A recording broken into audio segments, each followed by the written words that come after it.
Mains special answer writing में आप सभी का स्वागत है। टेलीग्राम के ग्रुप में मैंने सवाल दिया था, 3 क्वेश्चन आपको दिया था, जिसमें पहला है बिहार में 1857 के विप्लव के उद्भव के कारणों की विवेचना कीजिए तथा इसकी असफलता का उल्लेख कीजिए। तो इस क्वेश्चन को अगर पढ़ें तो इस क्वेश्चन में डिमांड क्या किया गया है? डिमांड किया गया है 1857 के विप्लव के या इस क्रांति का कारण, आखिर क्यों ये क्रांति हुआ और क्यों ये फेल हो गया। तो दोनों के कारणों के बारे में बता देना है। बहुत ही सिंपल क्वेश्चन आप लोगों से पूछा गया था। तो बिहार में 1857 के विप्लव के कारणों का अगर स्ट्रक्चर देखें हम, तो एक संक्षिप्त में भूमिका हो जाएगी। आपको भूमिका लिख देना है, इसके बाद इसके कारणों को बता देना है, और इसके बाद इसकी असफलता के कारण को बता देना है, और फिर एक लास्ट में निष्कर्ष आपका हो जाएगा। तो ये इसका फॉर्मेट तैयार हो गया। तो भूमिका आप लोगों ने लिखा है, अभी हम पढ़ेंगे सबका बारी बारी से। लेकिन बिहार में अगर कारण पूछा गया है तो उस समय तत्कालीन बिहार लिखिएगा, जिसमें बिहार और झारखंड दोनों शामिल करके ही लिखना होगा, तो ज़्यादा बेटर होगा। क्योंकि उस समय के घटनाओं का अगर हम वर्णन करें तो संतुलित रूप से संपूर्णता के साथ हम करेंगे। तो कारणों में जरूर से इसमें झारखंड को भी शामिल कर लेना है ना। यानी कि हम रोहिणी से स्टार्ट इसको करेंगे। तो एक भूमिका संक्षिप्त हो जाएगी, जिसमें इस पहले कॉपी की भूमिका को अगर मैं पढ़ दूं, तो भारतीय इतिहास में 1857 का विद्रोह सबसे महत्वपूर्ण घटना है, जो एक सिपाही विद्रोह से शुरू होकर के एक जन आंदोलन का रूप ले लिया था। तो भारतीय इतिहास में आपने बता दिया है, ठीक है। लेकिन आप ध्यान रख सकती हैं, स्वतंत्रता संग्राम लिखना ज्यादा बेहतर रहता। तो खैर, तो भारतीय इतिहास में 18, चूंकि इतिहास तो अगर देखा जाए तो प्राचीन, मध्यकालीन और मॉडर्न हिस्ट्री तीनों हो जाता है ना। तो भारतीय इतिहास में 1857 का विद्रोह सबसे महत्वपूर्ण घटना है, जो एक सिपाही विद्रोह से शुरू होकर के जन आंदोलन का रूप ले लिया। यहाँ पे एक अच्छा जो लैंग्वेज का इस्तेमाल किया गया यहाँ पे, या आप कहें कि वाक्य का, तो सिपाही विद्रोह से शुरू होकर, तो ये सैन्य कारणों से उत्पन्न हुआ था, या सैन्य विद्रोह से शुरू हुआ था, जो कि बाद में एक जन आंदोलन का रूप ले लेता है। तो एक बहुत ही अच्छा लाइन ये लिखा हुआ है। इसका विस्तार संपूर्ण उत्तरी और मध्य भारत के साथ साथ बिहार में भी हुआ। ठीक है। बिहार में इस विद्रोह के मुख्य नेतृत्वकर्ता, जब भी नेतृत्वकर्ता लिखा जाएगा तो एक ही साथ लिखा जाता है। बिहार में इसका जो मुख्य नेतृत्वकर्ता वीर कुंवर सिंह थे, जिसने अपनी सूझबूझ से विद्रोह को राष्ट्रीय स्तर का बनाया। तो ये थोड़ा सा हल्का लाइन है। कभी भी कुछ स्वतंत्रता सेनानी का नाम लिखिए या किसी भी महापुरुष का नाम लिख दीजिए, तो उनके साथ जिसने मत कीजिएगा। ये शब्द का होता है अपने मित्र के रूप में, कि हाँ उसने कर दिया, जिसने, है ना। तो जिन्होंने, है ना, जिन्होंने अपनी सूझबूझ या बुद्धिमत्ता के साथ इस विद्रोह का नेतृत्व किया या इसको राष्ट्रीय स्तर पे लाया, है ना। तो इसको लिखिएगा। बिहार में भी इस क्रांति का वही कारण था जो भारत के, ये बहुत अच्छा लाइन है यहाँ पे, ठीक है, क्योंकि पूछा ही गया है कि बिहार में इसके कारणों को बताइए। तो बिहार में भी इस क्रांति का वही कारण था जो अंग्रेज यहाँ पे शासन कर रहे थे, वो उन सब कारणों को लेकर के था। प्रमुख कारण में आपने लिखा है, राजनीतिक कारण है, दूसरा आर्थिक कारण है, तीसरा सैन्य कारण है, चौथा प्रशासनिक कारण है, सामाजिक कारण है, धार्मिक कारण भी है, और तात्कालिक कारण, क्या ये पेज के कारण कट गया है, साफ साफ नहीं दिख रहा है। तो एक तात्कालिक कारण भी जरूर से लिखना है, क्योंकि तात्कालिक कारणों से ही इस विद्रोह की शुरुआत हो जाती है, आग चिंगारी लग जाती है। तो उसको लिखिएगा। राजनीतिक कारण पहले मैं पढ़ता हूँ। तो आपने लिखा है, हड़प नीति, साम्राज्यवादी विस्तार के जमींदारों और सामंतों का भूमि अधिकार से वंचित कर देना। साम्राज्यवादी विस्तार के जमींदारों व सामंतों का भूमि अधिकार से, ये लाइन कुछ क्लियर नहीं हो पा रहा है, इसको अच्छे से लिखिएगा। और उदाहरण भी आपने दिया, लेकिन ये कहीं ना कहीं ठीक नहीं है। मैंने इसको पहले पढ़ लिया है। तो राजनीतिक कारणों में मुख्यतः 2-3 कारण बहुत इंपॉर्टेंट है, जो आगे की कॉपियों में आपको दिखाई देगा। मैं उसको उसी समय वहीं पे पढ़ दूंगा, तो वहां से आप इसके आंसर को लीजिएगा। जैसे वेलेजली की सहायक संधि थी, डॉक्ट्रिन ऑफ लैप्स था ना, इन सब तमाम कारणों का उल्लेख किया जाएगा यहाँ पे, है ना। तो वो कारण आप में देखा नहीं है, इस कारण से काफी ये जो राजनीतिक कारण है वो आपने हल्का लिख दिया है। इसके अलावे अगर हम देखें तो आर्थिक कारण है, बिहार में स्थायी बंदोबस्त से किसान परेशान थे, क्योंकि ब्रिटिश सरकार के द्वारा लागू भू राजस्व को अपनाया गया था। इस प्रणाली के तहत किसानों को आपातकाल, है ना, के दौरान भी कोई सुविधा नहीं दिया जाता है। प्रेजेंट टेंस में नहीं लिखना है, पास्ट टेंस में लिखना है। जो घटना है वो 1857 की है, तो प्रेजेंट टेंस का इस्तेमाल नहीं कीजिएगा। और आर्थिक कारणों में थोड़ा और अच्छे से लिखिएगा। इसमें कुछ जो जमींदारी व्यवस्था को अगर आप लिख रही हैं या लिख रहे हैं, आपका नाम है शायद छपरा या है क्या है, तो नाम भी थोड़ा ठीक लिखिएगा। ये समझ में नहीं आ रहा है कि छपरा है या CHHADRA चदरा है या क्या है, समझने में दिक्कत हो रही है। और ये मून है, तो आंसर को आप लिखते वक्त अपने नाम को और अपने जिले को अच्छे से लिखिएगा ताकि पढ़ा जा सके। तो आर्थिक कारण को देखें तो बिहार में स्थायी बंदोबस्त से किसान परेशान थे, क्योंकि ब्रिटिश सरकार के द्वारा लागू भू राजस्व को अपनाया गया था। इस प्रणाली के तहत किसानों को आपातकाल के दौरान भी कोई सुविधा नहीं दिया जाता है, बल्कि उन्हें प्रताड़ित कर उनसे कर वसूला जाता था, फिर भी उनकी भूमि नीलाम कर दिया था। ये लाइन सुधारिएगा, इसमें और अच्छे से लिखा जा सकता है। सैन्य कारण ब्रिटिश सेना में कार्यरत बिहार के सैनिक को दिन प्रतिदिन अवहेलना झेलना पड़ रहा था। उनके साथ भेदभाव, कम वेतन, खराब भोजन, योग्य होने पर भी पदोन्नति नहीं दी जाती थी। इससे तंग आकर सैनिकों ने विद्रोह किया और अन्य विद्रोहियों को अपना समर्थन दिया। 1857 के मध्य में देवघर जिले के रोहिणी गांव से सैनिक विद्रोह की शुरुआत हुई है। उसके बाद है कि इस विद्रोह की असफलता के कारण सभी वर्गों का शामिल नहीं होना, बिहार के कुछ जमींदारों जैसे सुरखंड और पंडौल, मुजफ्फरपुर और बेतिया, हथुआ के राजाओं ने भी अंग्रेजों का साथ दिया। यहाँ तक कि इतना नाम लिखने की आवश्यकता नहीं है, सिंपल लिख दिया है कि बिहार के कुछ जमींदारों ने अंग्रेजों की सहायता की थी, है ना। तो सबसे मुख्य कारण यहाँ पे असफलता का हो जाएगा कि इसमें इस विद्रोह का कोई सर्वमान्य नेता ही नहीं था, है ना। और मजबूत संगठन के तौर पे ये स्टार्ट ही नहीं हो पाया था। तो ठीक है, इसमें वो लाइन को लिखिएगा।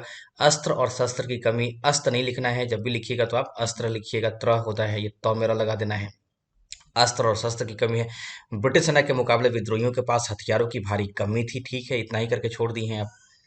संचार व्यवस्था का अभाव, तो विद्रोही हालांकि एकमात्र समूचे देश के विद्रोही हालांकि एकमात्र उद्देश्य से युद्धरत थे, लेकिन संचार व्यवस्था के बिना उनमें संवादहीनता की स्थिति प्रायः बन जाती थी। ठीक है, और भी इसको अच्छे से लिखना है। मजबूत संगठन का अभाव, तो मजबूत संगठन के अभाव में मजबूत संगठन के अभाव के कारण विद्रोह नेतृत्व विहीन होता चला गया और अंततः कंपनी ने विद्रोह को पूरी तरह से कुचल दिया। ठीक है ना। तो उड़ीसा वाला पूरी नहीं लिखना है, इसको ऐसे पूरी तरीके से लिखिएगा। अंग्रेजों का शक्तिशाली होना, ब्रिटिश सेना प्रत्येक क्षेत्र में विद्रोहियों से बेहतर साबित हुई। इस आंसर को और अच्छे से लिखिएगा। निष्कर्ष देखें तो अतः कुल कुल मिलाकर के कहा जा सकता है कि 1857 का विद्रोह भले ही असफल रहा, परंतु भारतीय जनमानस को एक सीख दे करके गया, मतलब भारतीयों को सीख दे गया। ठीक है, भविष्य में 1857 की क्रांति की गलतियों को नहीं, मतलब भारतीय ही नहीं दोहराएंगे। ठीक है, तो ऐसे मत लिखिए आप लोग, इसको ऐसे अगर लिखना है तो निगेटिव आंसर मिल जाएगा आप लोगों को। लिखिए इस, चूंकि 1857 की क्रांति के बाद तो अंग्रेज हिल गए, अब वो भारतीयों को शासन में उत्तरदायित्व देने की बात करने लगे, है ना। तो इसको अच्छे से लिखिएगा, है ना। और सेकंड कॉपी है, ये भी नई कॉपी है। बिहार में इनका नाम ही गायब है और इनका जिला ही गायब है, यानी कि ऐसा विवाह है जिसकी दुल्हन ही गायब है। तो बिहार में 1857 के विद्रोह के उद्भव के कारणों की विवेचना कीजिए तथा इसकी असफलता का उल्लेख कीजिए। बिहार में 1857 का विद्रोह, बिहार में 1857 की क्रांति की शुरुआत 7 से 12 जून, आप तो और एकदम से जून का पूरा विस्तार कर दिए हैं। 12 जून से क्रांति की शुरुआत हुई थी देवघर से, है ना। 1857 को देवघर जिले में रोहिणी नामक स्थान से हुई थी। यहाँ 32वीं इन्फेंट्री, पीटी का फैक्ट नहीं डालिएगा। इस विद्रोह में लेफ्टिनेंट, जो कमी है वो ध्यान रखेंगे कि ज़्यादा सूचनात्मक नहीं लिखना है, विश्लेषणात्मक ज़्यादा लिखना है ना। यानी कि उसमें फैक्चुअल डेटा ना लिख करके उसका विश्लेषण अच्छे तरीके से आपको करना है। जितना बढ़िया विश्लेषण होगा उतना ही बढ़िया आपको मार्किंग मिलेगा, जितना ज़्यादा फैक्ट्स होगा उतना ही कम नंबर आप लोगों को मिलेगा, क्योंकि ये मेंस का परीक्षा है ना। तो भूल भी जाइएगा कि 32वीं इन्फेंट्री थी, 30वीं थी, 35वीं थी, उससे कोई मतलब नहीं है। अगर मान लीजिए कि यहाँ पे 32वीं का 30वीं भी रहता तो कोई मतलब नहीं है। हाँ, अगर विश्लेषण अच्छा नहीं रहा, गलत हो गया, उसमें नंबर काटा जाएगा। तो इन्फेंट्री, 32वीं इन्फेंट्री रेजिमेंट का मुख्यालय था। इस विद्रोह में लेफ्टिनेंट नॉर्मन लेस्ली का और सहायक सर्जन डी ग्रांट लेस्ली मारे गए थे। इस विद्रोह को मेजर मैकडोनाल्ड द्वारा सख्ती से कुचल डाला गया। भूमिका ऐसे कभी नहीं लिखा जाता है। भूमिका में बताया जाता है कि आप नीचे अंदर में क्या लिखने वाले हैं और प्रश्न में पूछा क्या गया, है ना। 3 जुलाई 1857 को पटना सिटी के पुस्तक विक्रेता पीर अली के नेतृत्व में अंग्रेजों के विरुद्ध संघर्ष हुआ। इस विद्रोह में अफीम व्यापार का एजेंट लॉयल मारा गया, परंतु कमिश्नर टेलर ने इस विद्रोह को बलपूर्वक दबा दिया। आप तो वही लिख दिए हैं, पीटी वाला ही। 25 जुलाई 1857 को मुझे कारण कहाँ है, कारण नहीं लिखा हुआ है। विद्रोह का प्रसार आप बता रहे हैं, ये पूछा ही नहीं गया। हाँ, कारण यहाँ पे है आर्थिक असंतोष, राजनीतिक असंतोष, ब्रिटिश अपराजयता का भ्रम, सामाजिक धार्मिक असंतोष, सैनिक असंतोष। तात्कालिक कारण वापस यहाँ पे गायब हो गया, जबकि तात्कालिक कारण आपको अच्छे से लिखना है। एक बार और प्रयास कीजिए। आपका हम एक ही पन्ना इसलिए चेक करते हैं क्योंकि एक ही पन्ना में काफी सारा कमी हमको दिख गया है, और बाद में लिख करके भेजिएगा। बिहार में 1857 के विप्लव के उद्भव के कारणों की विवेचना कीजिए तथा इसकी असफलता के कारणों का उल्लेख करना है ना। अब ये है एएस मुजफ्फरपुर, ये से फुल फॉर्म लिखिए आप। अंग्रेजों के साम्राज्यवादी नीति और आर्थिक शोषण के विरुद्ध भारतीय समाज में एक असंतोष फैला हुआ। भारतीय समाज में एक नहीं, ये हम लोग की हिंदी में कभी कभी बोलने के स्तर पे हो जाता है, लिखने के स्तर पे थोड़ा सा सावधानी बरतिएगा। अंग्रेजों के साम्राज्यवादी नीति एवं आर्थिक असंतोष के विरुद्ध भारतीय समाज में असंतोष फैला हुआ था, जो पिछले कितना है, ये 200 की 500 है, 200 वर्षों का था। का प्रस्फुटन 1857 की क्रांति के स्वरूप में हुआ। ठीक है, 1857 की जो क्रांति थी, हालांकि 200 मत लिखिएगा, माना जाता है कि 1757 से 1857 का जो है, पलासी से लेकर के 1857 तक का वो है ना। हमको लगता है कि ये 2 ही है या 5 है, या एक तो लग नहीं रहा है। तो यह इसलिए सूचना ज्यादा मत डालिए, सूचना जितना ज्यादा डालिएगा कहीं ना कहीं गलती हो ही जाएगा। 1857 की क्रांति ब्रिटिश औपनिवेशिक नीतियों के विरोध में था। बहुत अच्छा लाइन है, जो विशेषकर भारत के उत्तरी और मध्य भाग में एक शक्तिशाली जन विद्रोह के रूप में उभरा। बहुत शानदार लाइन ये वाला लिखा हुआ है। जहां तक बिहार में 1857 की क्रांति के कारणों में मूल कारण वही थे जो कि भारत के अन्य भागों में। बहुत बढ़िया लाइन ये है, देखिए 1857 की जो क्रांति का ये प्रश्न पूछा गया है, आप लोग एकदम ध्यान रखिएगा, इसकी कोई एक सर्वमान्य भूमिका नहीं होगी, इसकी कोई एक सर्वमान्य भूमिका होगी ही नहीं। जिस तरीके से आप लोग आर्ट एंड कल्चर में लिख देते हैं, वैसे यहाँ पे नहीं पॉसिबल है। 10 लोग रहेंगे तो 10 का भूमिका हो सकता है कि अलग अलग हो जाए, है ना। तो ये भूमिका अच्छा लिखा हुआ है, इनकी भूमिका को लोग फॉलो कर सकते हैं। अच्छा है, बिहार में 1857 की विप्लव का जो कारण है वो अब बता रहे हैं। तो साम्राज्यवादी नीतियां हैं, जमींदारी व्यवस्था है, बहावी आंदोलन है, तात्कालिक, बहुत सुंदर, यहाँ पे तात्कालिकरण इनका आ गया है। आर्थिक, धार्मिक, सामाजिक, बाहरी घटनाओं का भी प्रभाव, बहुत शानदार कारण है। अब देखिए, क्योंकि बाहरी घटनाओं से ही अपराजिता का भ्रम टूटता है।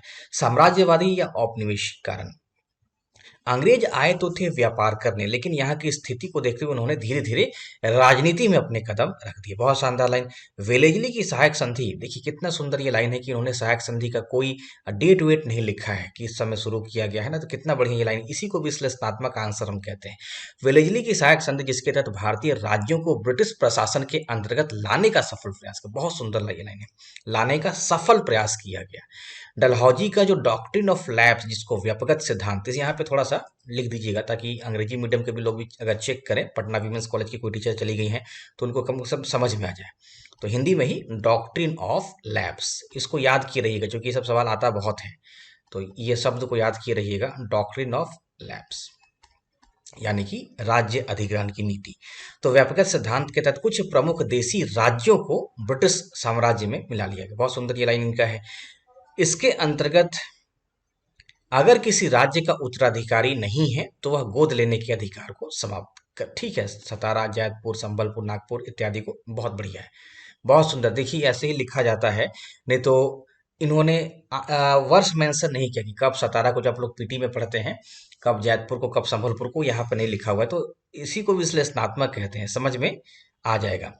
अवध को कुशासन के आधार पर मिला लिया गया। इससे भारत के अन्य क्षेत्रों में भी असंतोष बढ़ता जा रहा था, जिसमें बिहार भी एक था ना, जिसमें बिहार भी था।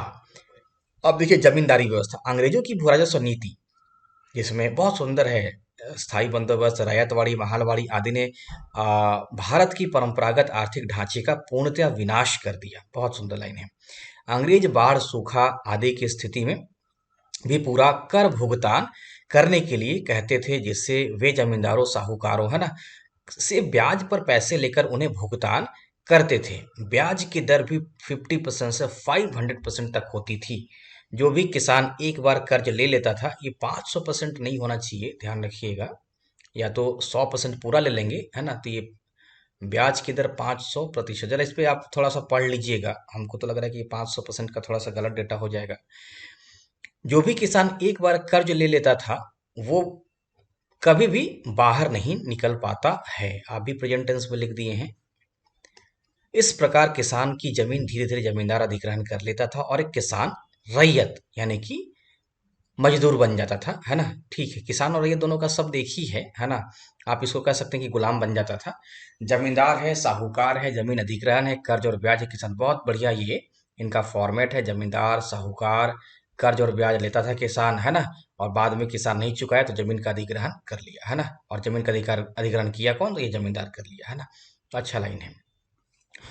और इसके बाद अगर हम देखें तो वहाबी आंदोलन इस समय बिहार तथा आसपास के क्षेत्रों में वहाबी आंदोलन के केंद्र में थे, जो पाश्चात्य संस्कृति का विरोध कर रहे थे और मुस्लिम सत्ता के पुनर्स्थापना तो प्रयासरत थे, जिसके कारण ब्रिटिश सत्ता को उखाड़ने के लिए आतुर थे। आर्थिकीकरण औद्योगिकरण के कारण भारत का कुटीर लघु उद्योग बहुत सुंदर है। गरीबी बढ़ती जा रही थी, लगान की दर ऊंची थी, रोजगार के नए नए साधन विकसित नहीं किए गए थे। ठीक है, इसी संदर्भ में मार्क्स ने कहा था कि अंग्रेज घुसपैठिए हैं, इनकी आर्थिक नीति भारतीय अर्थव्यवस्था को बर्बाद कर देगी। ठीक, अच्छा है, ये कोटेशन अच्छा जगह यूज किया गया है इनका। धार्मिक कारण है, अंग्रेजों के द्वारा बनाए गए विभिन्न नीतियों को भारत बिहारवासी अपनी संस्कृति में बहुत बढ़िया है। ठीक है, भारत ऑब्लिक देकर के बिहारवासी, ठीक है। सती प्रथा का अंत है, थोड़ा सा सती प्रथा को ना लिख दीजिएगा एक लाइन की। भले ही सती प्रथा भारतीयों के लिए ही थी, लेकिन दरअसल भारतीय जो थे वो अपनी प्रथा में अंग्रेजों का हस्तक्षेप, अनुचित हस्तक्षेप मानते थे। पर्दा प्रथा का अंत हो जाता है। धर्मांतरण है ना। ईसाईकरण लिखिएगा, ईसाईकरण। धर्मांतरण का मतलब क्या हो गया, मतलब सब हो जाएगा, हिंदू से मुस्लिम, हिंदू से सिख। तो धर्मांतरण की जगह ईसाईकरण लिखिए। मेनली यहाँ पे ईसाईकरण की ही बात थी। विधवा चूंकि भारतीय इतना ना भयभीत हो गए थे कि जब अंग्रेज महिलाओं की शिक्षा की बात करने लगे तो भारतीय समाज में डर बन गया कि अंग्रेज हमको ईसाई ही बना रहे हैं। विधवा पुनर्विवाह, सैन्य कैंपों में पादरियों की भर्ती, है ना, मंदिरों मस्जिदों पर टैक्स, ठीक है, अच्छा है। सामाजिक कारण आ गया, ऊंच नीच भेदभाव को बढ़ावा दिया गया। वे भारतीयों को काला, हाँ ठीक है, काला आदि करके बुलाते थे, ठीक है, ब्लैक।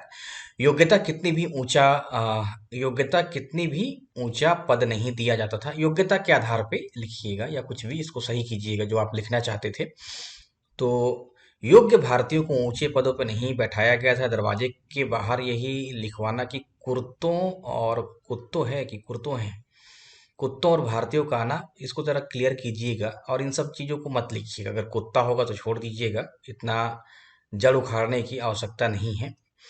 आदि असंतोष के प्रमुख कारण रहे जिन्हें 1857 की क्रांति में महत्वपूर्ण भूमिका निभाई। तात्कालिक कारण, चर्बी वाला कारतूस बहुत बढ़िया है, हिंदू और मुसलमान दोनों के लिए ये धर्म के खिलाफ था। धीरे धीरे यह विद्रोही चिंगारी की तरफ, ठीक है, अच्छा है। 25 जुलाई 1857 को मुजफ्फरपुर में फैल गया। पटना के कमिश्नर टंडन ने विद्रोह का दमन कर दिया। और उसके बाद हम देखें, असफलता के कारणों में सभी वर्गों का शामिल ना होना इस विद्रोह में, शिक्षित वर्गों का शामिल होना, ठीक है। अंग्रेज मानते थे कि शिक्षित वर्ग मानते थे कि अंग्रेज भारत का आधुनिकीकरण करते, ठीक है। शिक्षित वर्गों को तो ये था फिर कि अंग्रेज भारत का आधुनिकीकरण, लेकिन उनको ये भी था कि जो विद्रोही है वो देश को पीछे लेकर के जाएंगे, है ना। तो इसलिए विरोध वो नहीं करते हैं। उनको लगता है कि जो विद्रोही उत्पात मचा रहे हैं ये देश को पीछे लेकर के चले जाएंगे, इसलिए वो शामिल ही नहीं हुए। विद्रोह का सीमित स्वरूप बहुत बढ़िया है। संगठन का अभाव, अभाव नहीं अभाव, यह एक असंगठित विद्रोह था जिसमें प्रत्येक का अपना एक निहित स्वार्थ था। यह कभी यहाँ तो कभी वहां हुआ, जिससे अंग्रेजों को संभलने का, इसमें प्रत्येक का अपना निहित स्वार्थ वाला लाइन को थोड़ा हाइड कर दीजिएगा, इसमें दावा आप नहीं कर सकते हैं, है ना।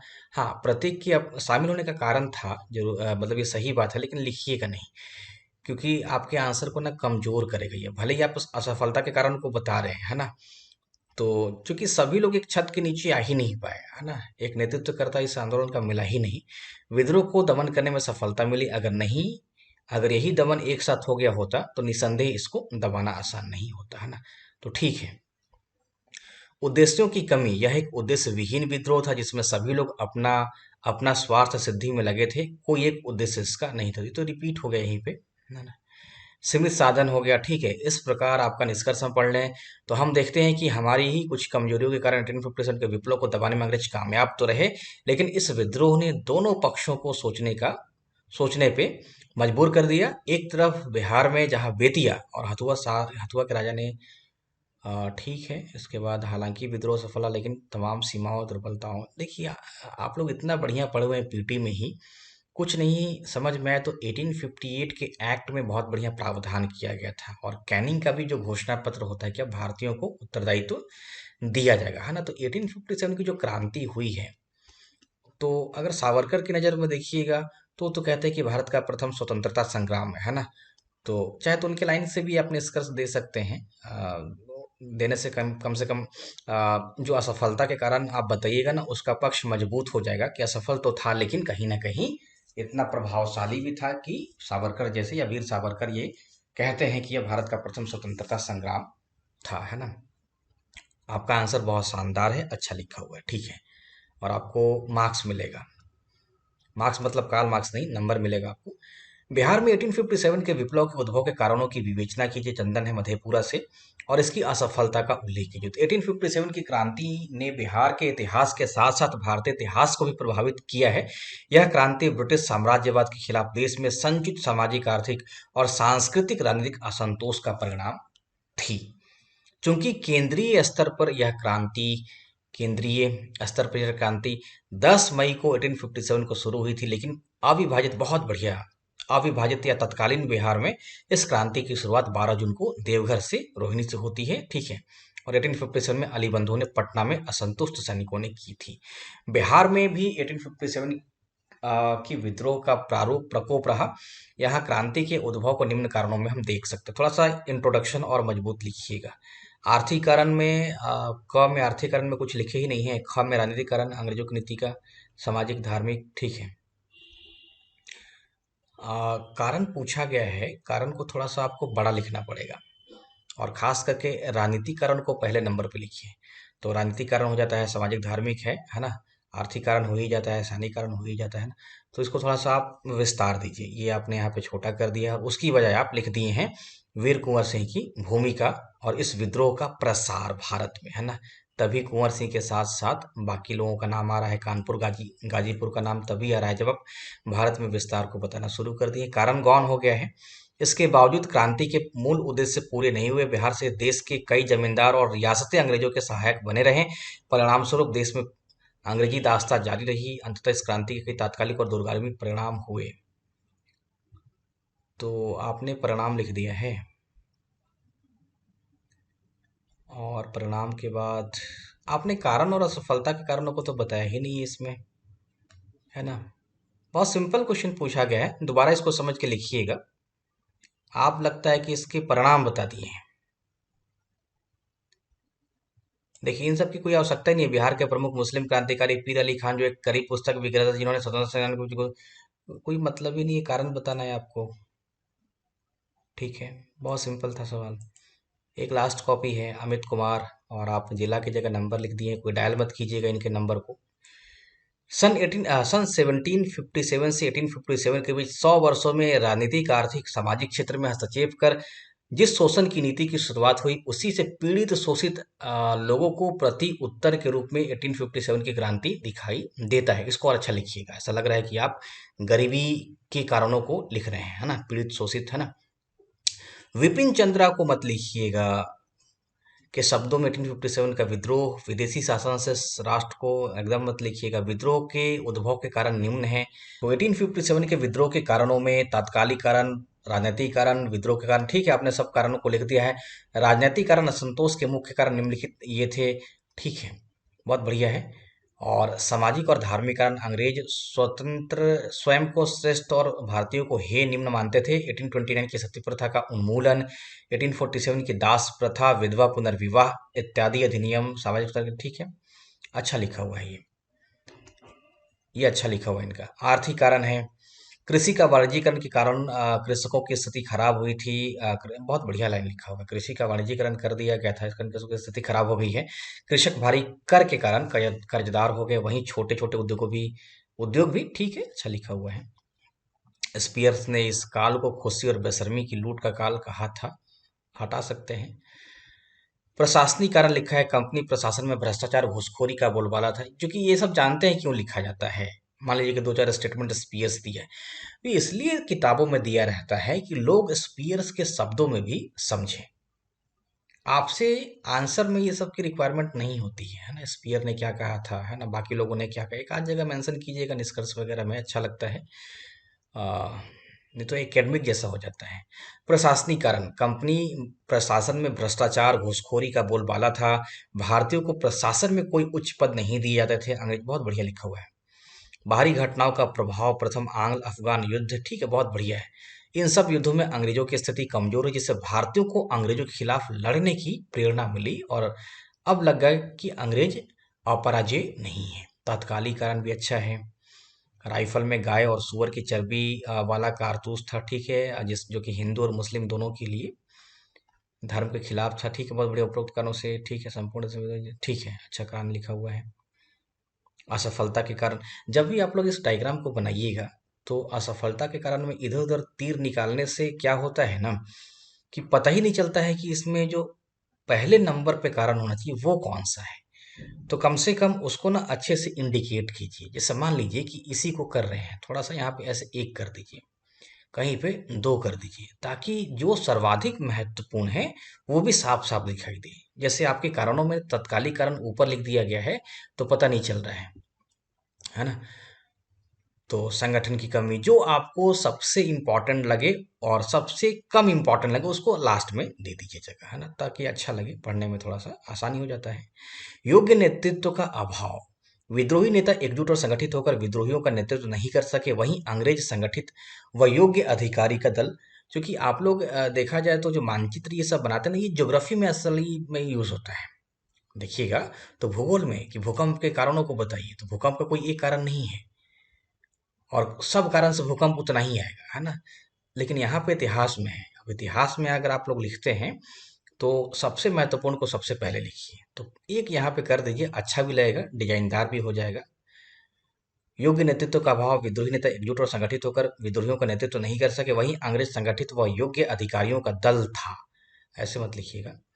वीर कुंवर सिंह, नाना साहब, लक्ष्मीबाई नेतृत्व की कोशिश की परंतु असफल। ये लाइन अच्छा लिखा हुआ है, कोशिश उन्होंने किया लेकिन फेल रही। ये बहुत सुंदर लाइन लिखा हुआ है, उन्होंने कोशिश किया लेकिन फेल हो गया। सीमित क्षेत्रीय विस्तार। यह संपूर्ण भारत में ना फैला, क्योंकि कुछ कॉपियों में लिखी गई है कि वो स्वार्थपूर्ण शामिल होगा, तो ये गलत हो जाता है, इस तरीके से नहीं लिखना चाहिए। सीमित क्षेत्रीय विस्तार यह संपूर्ण भारत में नहीं फैला, यह मुख्यतः उत्तरी और मध्य भारत के कुछ हिस्सों। बहुत बढ़िया लिखा हुआ है। इतिहासकारों के अनुसार यह विद्रोह भारत के कुल क्षेत्रफल के ये कौन इतिहासकार, उसका नाम लिखिए, नहीं तो छोड़ दीजिए इन सब चीजों को। इतिहासकार के ओपिनियन को लिखिएगा तो आंसर लिखने का बहुत छोटा नजरिया हो जाएगा, है ना। निश्चित उद्देश्य की कमी। विद्रोहियों के पास स्पष्ट समझ का अभाव था और न ही उनके पास कोई दूरदर्शी कार्यक्रम था, न ही सुसंगत विचारधारा, न कोई। बहुत बढ़िया है। अंग्रेजों के लिए अनुकूल परिस्थिति। बहुत बढ़िया है। हाँ, चीन और क्रीमिया का जो युद्ध था वो समाप्त हो गया था, इसी कारण से वो सख्ती से इसको निपटा दिए। संगठन की कमी, ठीक है। जन समर्थन की कमी, संसाधनों की कमी, बहुत बढ़िया। निश्चित समय का अभाव, निश्चित समय का अभाव विद्रोही समय से पहले, ठीक है। और उसके बाद आपने एक निष्कर्ष लिखा है, विद्रोह एक स्वतंत्रता संग्राम के लिए आगाज था, शुरुआत थी। बहुत बढ़िया। इसमें भारतीयों और अंग्रेजों को कई सबक दिए, ठीक है। अंग्रेजों को भी मिला है। भारतीयों को एकता और रणनीति का महत्व समझाया। जो इस क्रांति ने, अच्छे से लाइन लिखिएगा, जो बाद में गांधी जी ने इसी एकता का सही समय बाद में गांधी जी ने इसी एकता व सही समय और सही रणनीति पर चल करके भारत को गुलामी की जंग। आप जो लिखना चाहते हो उसको थोड़ा और अच्छे से लिखिएगा कि गांधी का जो आप रेफरेंस डाल रहे हैं तो किस संदर्भ में गांधी। तो ये 5 कॉपियां मेरे पास आज आई थी 1857 की क्रांति का। लास्ट में अगर मूल्यांकन कर दिया जाए तो बहुत इजी इसमें पूछा गया है। विद्रोह के कारणों को बताना है और असफलता के कारणों को बता देना है। तो ठीक है, आप लोगों ने लिखने का बहुत बढ़िया प्रयास किया। आप लोग अपनी कमियों को सुधार करके लगातार लिखते रहिए। लिखिए जरूर, भले ही अच्छा लिखिए, भले ही थोड़ा कम अच्छा लिखिए, बहुत खराब लिखिए, लेकिन लिखिए जरूर। फिर मिलूंगा अगले सवाल में आप लोगों के साथ। कल ही मिलूंगा आप लोगों के साथ। तब तक के लिए आपको बहुत बहुत धन्यवाद।